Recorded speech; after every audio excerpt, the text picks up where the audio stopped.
Hello friends, I welcome you all in today's class. Today we are going to learn section number 4, that is the history of novel. And here we are going to learn elements of novel. Friends, there are 6 elements of novel.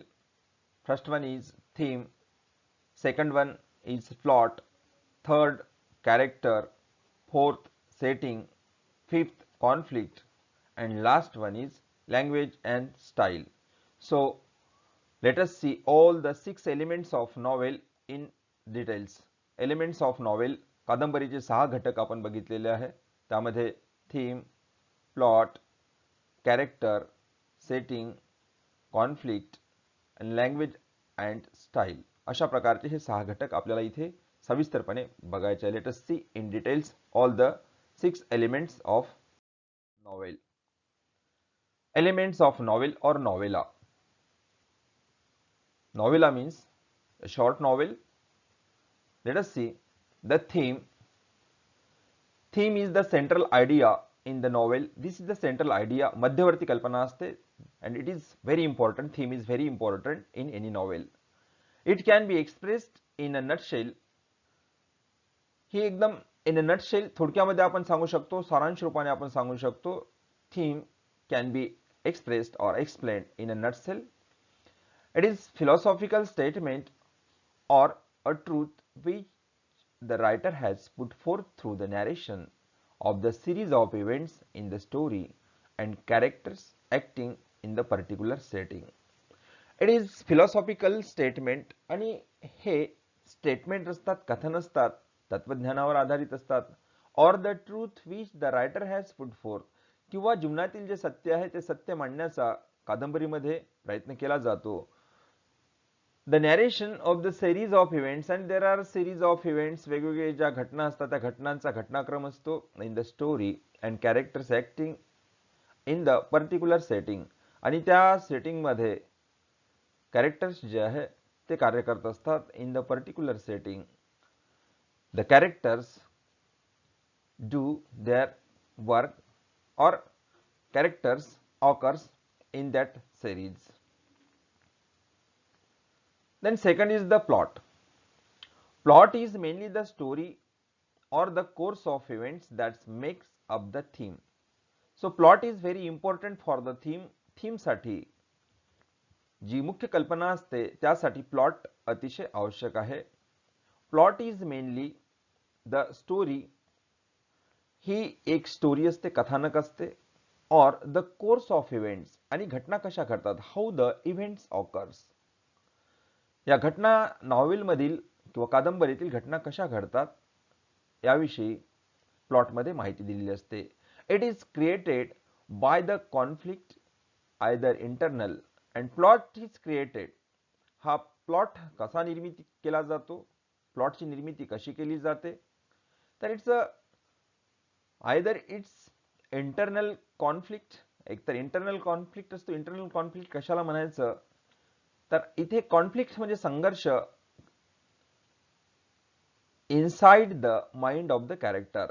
Conflict inside the mind of the character, आणि जे character आहे, जे पात्र आहे, त्यामधील त्यांच्या मनामधील जो संघर्ष असतो तो इथे दाखवण्याचा प्रयत्न केला जातो. ऑर द एक्सटर्नल म्हणजे आत मनामध्ये काय घडतं, किंवा एक्सटर्नल म्हणजे बाह्य, with other characters or entities, इतर जे पात्र आहे त्यांच्यासोबत काय घडतं, किंवा एंटिटीज इंडिव्हिज्युअल्स जे स्वतंत्र जे पात्र आहे त्यांच्यासोबत काय घडतं, याविषयी प्लॉटमध्ये माहिती दिलेली असते. Plot may be simple, simple or complex. There are two types of plots. Plots may be simple or complex. So what is a simple plot? If there is only one plot. जर एकाच प्रकारचं कथानक असेल तर त्याला एकच कथानक असेल, मेन स्टोरी एकच असेल तर त्याला आपण सिंपल प्लॉट असं म्हणतो.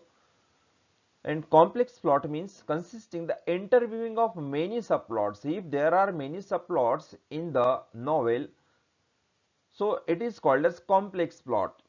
कॉम्प्लेक्स प्लॉट त्याला म्हणायचं की ज्या नॉवेलमध्ये अनेक असे सबप्लॉट्स असतात, उपकथानक असतात, आणि त्या एकमेकांशी गुंतागुंत असते. इंटरव्ह्यूइंग म्हणजे गुंतागुंत, consisting the interviewing of many subplots. आणि अशा अनेक सबप्लॉट्समुळे तिथे गुंतागुंत निर्माण होते. अशा प्रकारचे कॉम्प्लेक्स प्लॉट्स सुद्धा असतात. Then third is the character. Characters plays very important role in the novels. Characters is related to the plot as the course of event take place because of certain behavior of the characters. So characters plays very important role. Characterization is related to the plot आणि प्लॉटशी संबंधित characterisation केले जाते. जी पात्र आहे ती रंगवली जातात as the course of events take place. आणि जसा घटनाक्रम जो आहे जसा पुढे जातो, when the things happens, when the story goes forward, जेव्हा ही कथानक कादंबरीचं पुढे जाते, because of certain behaviours of the characters. आणि पुढे पुढे हे कॅरेक्टर्स जे आहे त्यांची वागणूक जी आहे त्या वागणुकीतून हे कथानक पुढे जाताना आपल्याला दिसून येते. Depiction of character can range from a thumbnail sketch to deep, worldly, highly detailed verbal sketch. Depiction of character.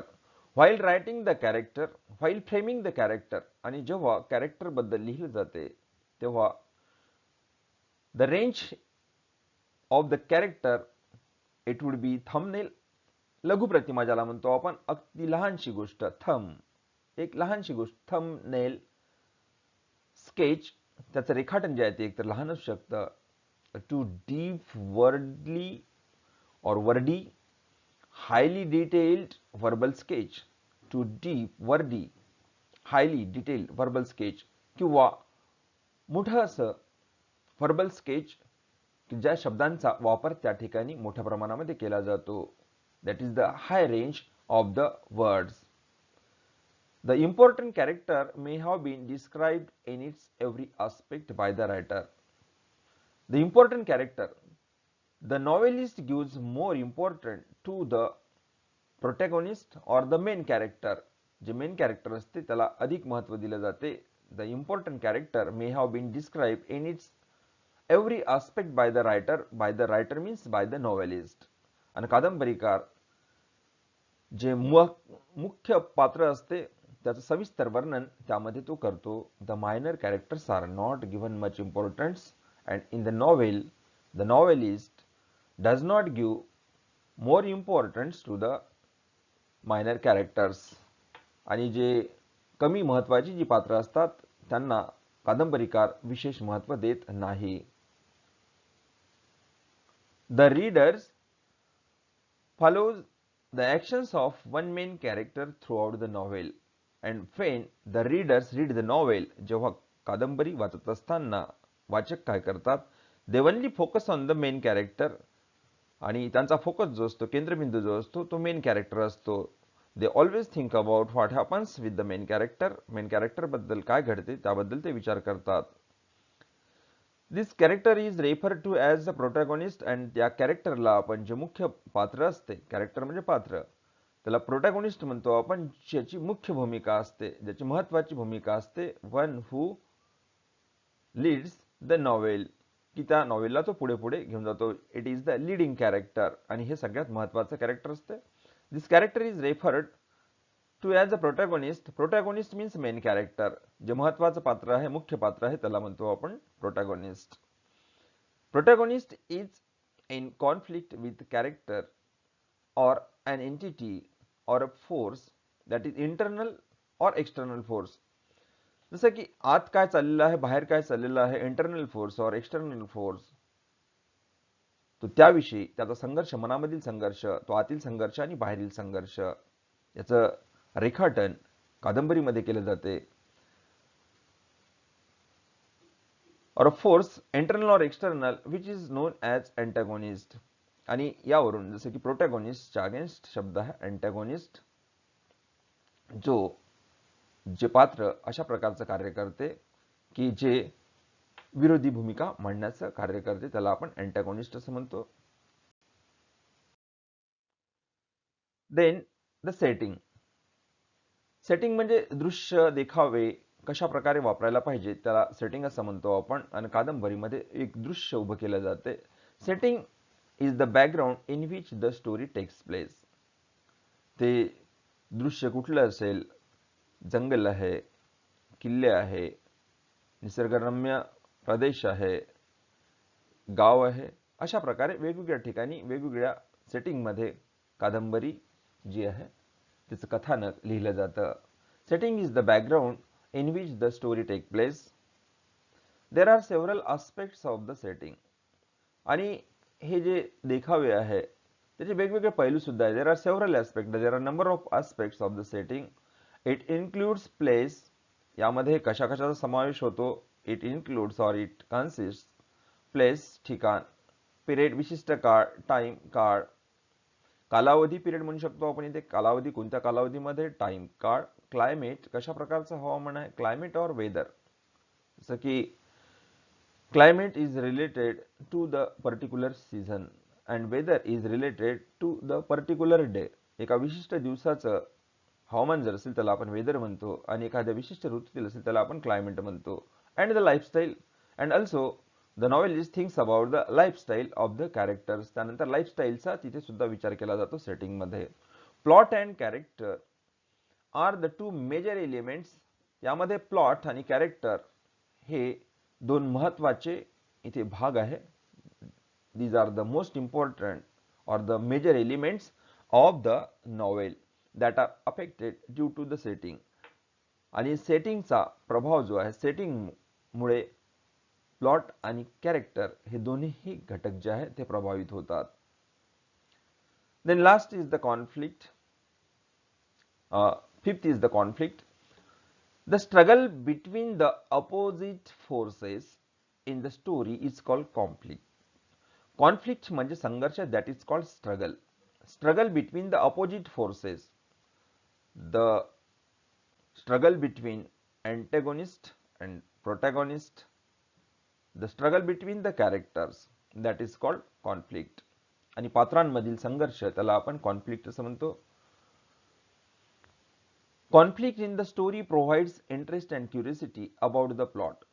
Conflict जो संघर्ष असतो, conflict in the story provides interest, आणि जो संघर्ष आहे विशिष्ट पातळीला जेव्हा कथानक जाऊन पोहोचते त्या प्रोटॅगॉनिस्ट म्हणजे मेन कॅरेक्टरचा जो संघर्ष आहे, मुख्य पात्राचा जो संघर्ष असतो, इट प्रोव्हाइड्स इंटरेस्ट, आनंद देणारा असतो, and curiosity about the plot. आणि त्यानंतर क्युरियोसिटी अबाउट द प्लॉट, एक उत्सुकता लागली असते अबाउट द प्लॉट, कशा प्रकारे घटना घडेल, काय होईल, काय नाही.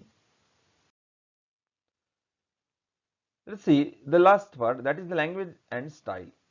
The language and the techniques used by the author or the novelist for the narration of the course of events is known as the style.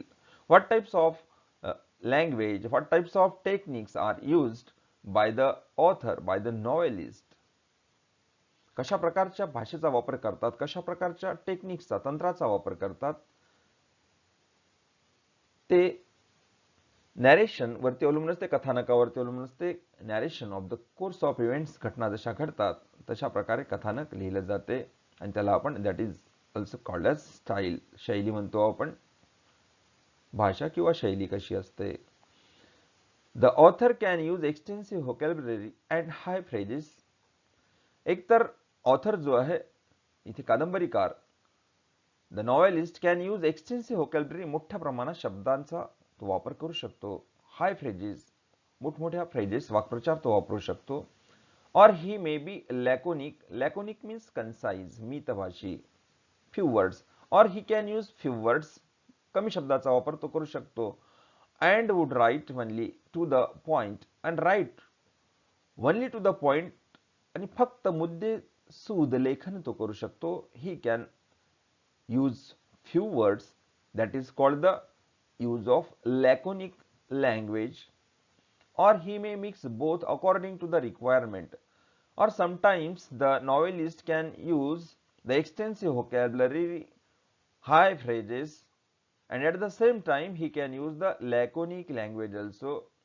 आणि कधी कधी तो मोठ्या प्रमाणामध्ये शब्दांचा वापर करू शकतो, तर मित भाषेचा सुद्धा वापर करतो. According to the requirement for meeting his purpose, आणि त्याचा एक उद्देश जो आहे, त्याला जे उद्देश गाठायचा आहे त्यासाठी तो शब्दांचा वापर स्वतःच्या पद्धतीने करत असतो. He may use linguistic devices to make the narrative effective. He may use the linguistic devices for writing the novel. Linguistic devices are very important. आणि कादंबरी लिहिण्यासाठी लिंग्विस्टिक डिव्हाइसेस जे आहे ते अतिशय महत्त्वाचे आहे. Linguistic devices means the use of figurative language. For example, the use of figure of speech such as metaphor, simile, alliteration, personification, assonance. So this type of figure of speech can be used by the novelist. Then there is also technique of flashback. This is also linguistic device. Flashback म्हणजे मागील the past event. The novelist can tell the past events. मागे घडलेला घटनाक्रम जो आहे तो मांडू शकतो. That is called flashback. And also the novelist can foreshadow the events.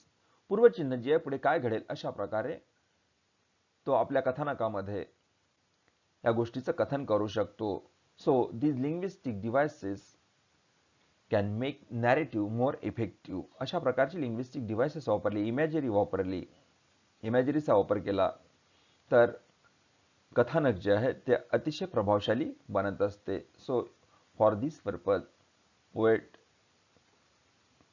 purpose the novelist use language and style. Thank you for watching this video. Thank you.